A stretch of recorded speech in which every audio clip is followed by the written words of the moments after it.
J'ai traversé l'estrade seul, mon nom résonnant dans une salle bondée de familles qui n'était pas la mienne, face à 3 sièges vides au premier rang qui me fixaient avec plus de froideur que l'air glacial de février qui m'attendait dehors. Alors que je serrais la main du directeur de l'université, mes parents étaient à l'autre bout de la ville à organiser une soirée pour la finale de la Ligue des Champions, riant, mangeant et célébrant tout sauf moi. J'ai tenu bon jusqu'à ce que j'atteigne le parking, mon diplôme glissant entre mes mains moites, et c'est à ce moment-là que quelque chose s'est brisé en moi tandis qu'une autre chose s'éveillait enfin. Je ne le savais pas encore, mais le prochain choix que je ferais changerait ma vie pour toujours. Je m'appelle Manon Rousseau, et le matin de ma remise de diplôme a commencé avec le genre d'espoir que j'aurais dû avoir la sagesse d'abandonner depuis longtemps. Je me suis réveillée avant mon réveil, les nerfs à vif, la toge de location bon marché suspendue à la porte de mon armoire comme une promesse que j'avais gagnée centimètre par centimètre. 6 années de cours du soir, de garde tôt le matin et de sacrifices silencieux m'avaient menée à ce moment. J'ai préparé du café dans l'obscurité, inspirant sa chaleur, m'autorisant à imaginer juste une seconde que peut-être, aujourd'hui, ma famille ferait un effort pour moi. Je n'étais pas assez naïve pour m'attendre à une fanfare, j'imaginais juste le sourire doux de ma mère dans le public, mon père levant la main dans ce geste décontracté qui était le sien, mon frère faisant semblant de ne pas s'ennuyer, des choses ordinaires que d'autres familles prenaient pour acquises, de minuscules gestes qui m'auraient dit « Tu comptes pour nous, on te voit ». La maison était silencieuse pendant que je me préparais, enfilant la seule paire d'escarpins que je possédais, ceux achetés d'occasion pour mes entretiens d'embauche. J'ai vérifié mon téléphone plus de fois que je ne veux l'admettre, attendant un message disant qu'ils étaient en route ou demandant où se garer, mais rien n'est venu. Au lieu de cela, un vieux groupe de discussion s'est animé avec des discussions sur les amuse-gueules pour la soirée du match. Ma mère avait envoyé une photo de son célèbre plateau apéritif disposé parfaitement sur la table basse, la légende pleine de points d'exclamation, mon père plaisantait sur l'équipe qui allait le décevoir cette année et Maxime se vantait d'un pari qu'il venait de placer. Personne n'a mentionné la cérémonie, pas un seul d'entre eux n'a demandé si j'étais nerveuse, excitée ou même vivante. Pourtant, je me suis dit qu'ils viendraient, que c'était peut-être leur façon de calmer leurs nerfs, une distraction déguisée en déni, et je me suis accrochée à cette pensée comme à un fil retenant toute ma journée. À l'auditorium, les familles inondaient l'entrée dans des éclats de couleurs, bouquets, ballons, enfants courant entre les jambes tandis que des parents fiers essayaient de les rassembler pour des photos. Ma rangée était près de l'avant et les huissiers avaient placé 3 sièges de côté avec mon nom de famille imprimé soigneusement sur les dossiers. C'était surréaliste de les voir là, réservés pour des gens que j'avais passé des années à essayer de rendre fiers. J'ai lissé ma robe, vérifié mon téléphone une fois de plus, toujours rien. Ma poitrine s'est serrée mais j'ai avalé ma salive, refusant de laisser la panique éclore.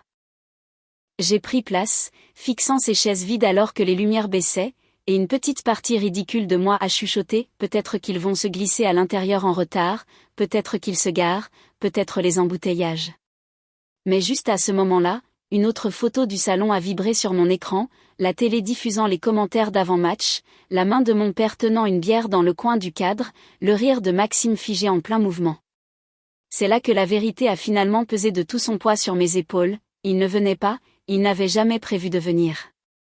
Le parking était plus froid que je ne l'avais prévu, le vent de février fouettant entre les voitures, tranchant à travers ma robe comme s'il avait quelque chose à prouver. Je suis arrivée jusqu'à la dernière rangée du parking avant que mes genoux ne lâchent. Un instant je marchais, tenant mon diplôme à 2 mains en essayant de respirer malgré la boule dans ma gorge, et l'instant d'après j'étais assise sur le trottoir, le monde devenant flou autour de moi. Mon téléphone a vibré à nouveau, une photo de la fête, ma mère souriant à côté d'un plateau de charcuterie, mon père levant son verre, Maxime posant avec des amis comme s'il venait de gagner quelque chose. Pas un seul d'entre eux n'a écrit comment ça s'est passé, Manon, ou on est désolé d'avoir raté ça. Le silence disait plus que les mots ne le pourraient jamais. Les larmes ont touché ma robe avant que je ne réalise que je pleurais, pas des sanglots bruyants et dramatiques qui auraient pu aider, c'était plus calme, le genre de pleurs qui ressemble à une pression qui cède, chaque larme portant des années de déception ravalée. J'ai essuyé mon visage avec la manche de ma toge et j'ai ri une fois, sans humour, j'avais traversé cette estrade seule pendant que ma famille organisait une soirée pour un match qu'ils avaient déjà vu 100 fois. Je ne sais pas combien de temps je suis restée assise là, assez longtemps pour que la foule se disperse, assez longtemps pour que la douleur dans ma poitrine se transforme en quelque chose de plus tranchant, de la clarté, ou peut-être la première étincelle de colère ayant enfin la permission de respirer. Quand mon téléphone a vibré à nouveau, je n'attendais pas grand-chose, mais ce n'était pas ma famille, c'était ma tante Hélène. J'ai vu les photos de la cérémonie en ligne, fière de toi ma chérie, appelle-moi quand tu es libre. Le message était simple mais il s'est installé différemment en moi, quelqu'un m'avait vu aujourd'hui, quelqu'un qui ne voulait rien de moi.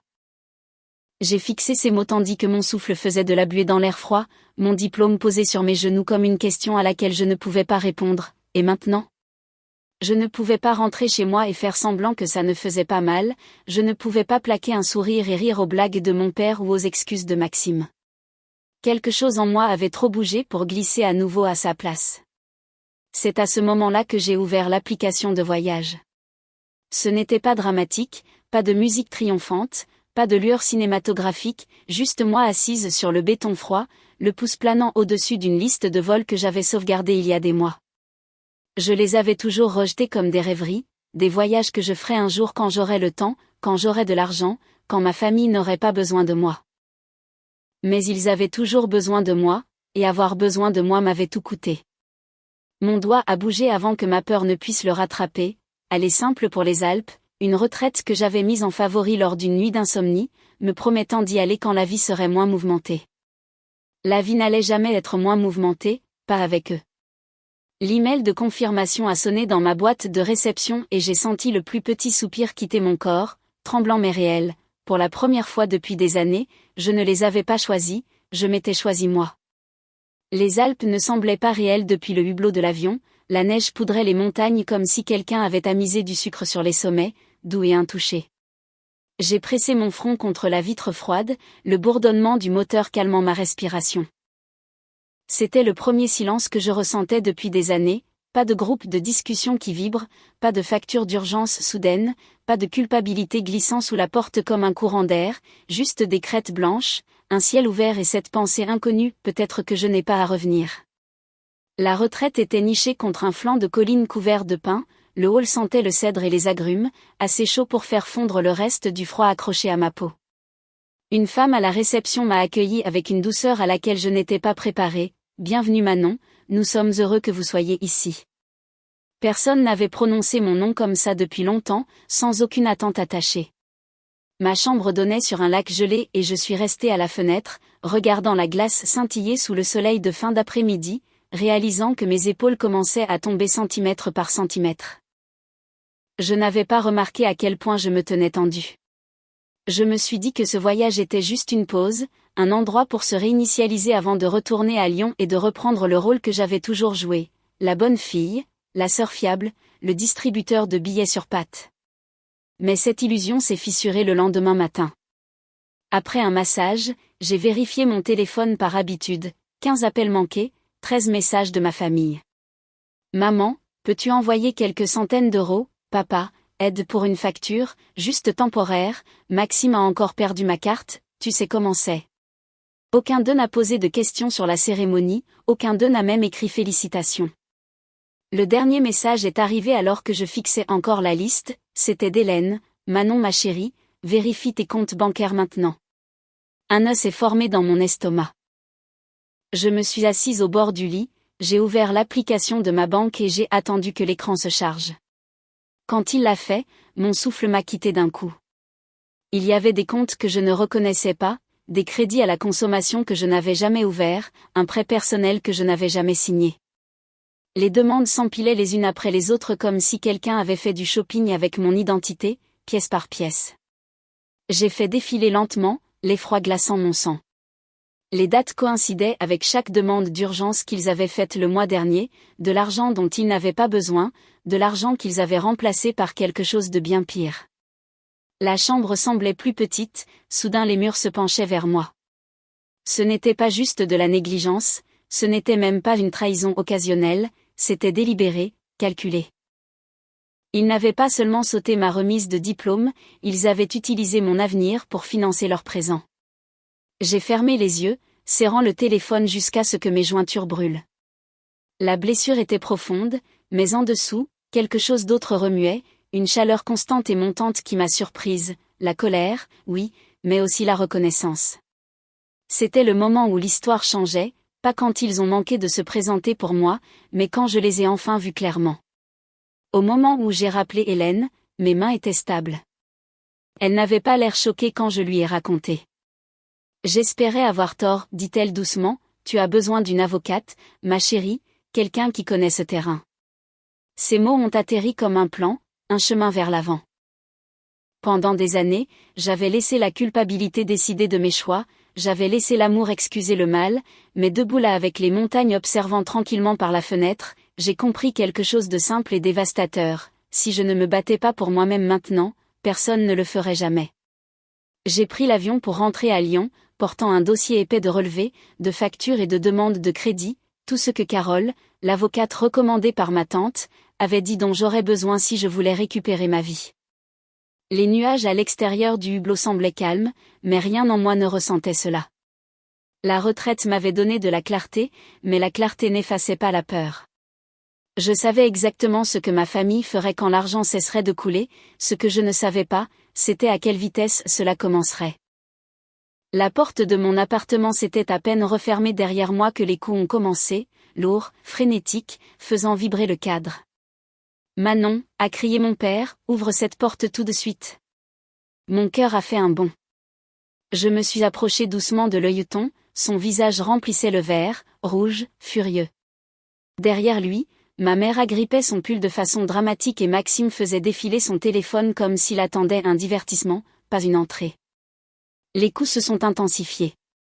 Manon a supplié ma mère, on doit parler, c'est important. Mon téléphone a sonné, c'était ma propriétaire, ils exigent l'accès à votre logement, voulez-vous que j'appelle la police? Oui, ai-je chuchoté, s'il vous plaît, appelez. Même à travers la porte, mon père a entendu le mot. La police? Vraiment? On est à famille. Mais le mot famille signifiait quelque chose de différent pour moi maintenant. Quand les agents sont arrivés, le couloir s'est rempli de voix qui résonnaient, mes parents insistant que c'était un malentendu, Maxime prétendant qu'ils avaient juste besoin de quelques affaires. Les policiers les ont escortés dehors avec des avertissements sévères, mais la piqûre de leurs accusations a persisté longtemps après que le bruit se soit estompé. Je me suis assise sur mon canapé, les mains tremblantes, et j'ai réalisé la vérité, je n'étais pas en sécurité avec eux près de ma vie. Le lendemain matin, je suis retournée au cabinet de Carole. Elle a organisé mes documents avec une précision qui m'a ancrée. Quand elle a fini, elle a tapoté doucement la pile, c'est suffisant Manon, on peut avancer. En une semaine, une ordonnance de protection a été accordée, mes comptes ont été bloqués et sécurisés. Pour la première fois, des limites s'élevaient autour de moi comme de petits murs protecteurs, fragiles mais réels. Puis est venu l'email de Bordeaux, une promotion, un transfert, une chance de recommencer dans une ville où personne ne connaissait la version de moi qui s'excusait d'exister. J'ai accepté sans hésitation. Faire mes cartons ressemblait à une mue. Avec l'aide de mon amie Julie, j'ai mis des années d'épuisement dans des cartons et j'ai regardé les déménageurs les charger dans un camion en direction de l'ouest. Quand je suis montée dans le train, laissant Lyon rétrécir derrière moi, je me suis dit que le pire était derrière moi. J'avais tort, mais d'une manière qui allait me sauver. Bordeaux était tout ce que mon ancienne vie n'était pas, calme, respectueuse, non intrusive. Ma nouvelle équipe valorisait mon travail, mon appartement donnait sur les lumières de la ville. Pendant des mois, je n'ai raconté l'histoire entière à personne, la guérison venait lentement comme la chaleur revenant dans des doigts engourdis. Puis une conférence sur le leadership d'entreprise m'a invité à parler d'indépendance financière. J'ai hésité jusqu'à ce que Carole dise, ta voix pourrait aider quelqu'un qui pense être seul. Alors j'ai dit oui. La salle de bal était immense, des rangées de chaises, une scène baignée d'une lumière douce, un murmure de conversation dérivant comme une marée basse. J'ai revu mes notes en coulisses, lissant mon blazer, essayant de calmer mes mains tremblantes. Quand je suis montée au pupitre, les applaudissements se sont élevés poliment. J'ai ajusté le micro, merci de me recevoir, ai-je commencé, aujourd'hui je veux parler d'eux. Un fracas au fond de la salle a coupé ma phrase. Au début, j'ai cru que quelqu'un avait fait tomber quelque chose, puis j'ai entendu la voix que j'avais passé des mois à essayer de fuir. C'est notre fille. Le cri de mon père a tranché à travers le hall. Ma poitrine s'est serrée, des centaines de têtes se sont tournées. Les portes se sont ouvertes violemment et ma famille a inondé la salle comme une tempête, mon père au visage rouge, ma mère dans une détresse feinte, Maxime tenant son téléphone pour filmer. Elle nous a abandonnés, a beuglé mon père, elle nous a laissés sans rien pendant qu'elle s'enfuyait pour devenir riche. Le public murmurait, confus, des téléphones se sont levés. Ma mère a agrippé sa poitrine. Manon chérie, s'il te plaît parle-nous, tu déchires cette famille. Ma prise sur le pupitre s'est resserrée, chaque instinct hurlait de rétrécir, de m'excuser, de me faire assez petite pour leur confort. Mais quelque chose de plus stable s'est élevé en moi, une voix façonnée par l'air des Alpes, les conseils de Carole et la certitude que je n'avais plus rien à perdre. Je me suis penchée vers le micro. Sécurité, ai-je dit calmement, il viole une ordonnance du tribunal, faites-les sortir s'il vous plaît. La salle s'est figée, puis la sécurité a avancé. Mon père a rugi, une ordonnance du tribunal ? Sur tes propres parents ? Maxime s'est avancé, filmant toujours, dis-leur comment tu as gelé nos comptes, dis-leur à quel point tu es sans cœur. Je l'ai regardé droit dans les yeux, je me suis protégée, de vous tous. Des halètements ont parcouru la foule. Avant qu'un autre mot ne puisse éclater, une voix tranchante a coupé le chaos. Marc Rousseau et Maxime Rousseau. Un officier de police judiciaire est entré par la porte de la salle de bal. Nous avons des mandats pour escroquerie financière et usurpation d'identité, veuillez avancer. La salle entière a éclaté en chuchotements.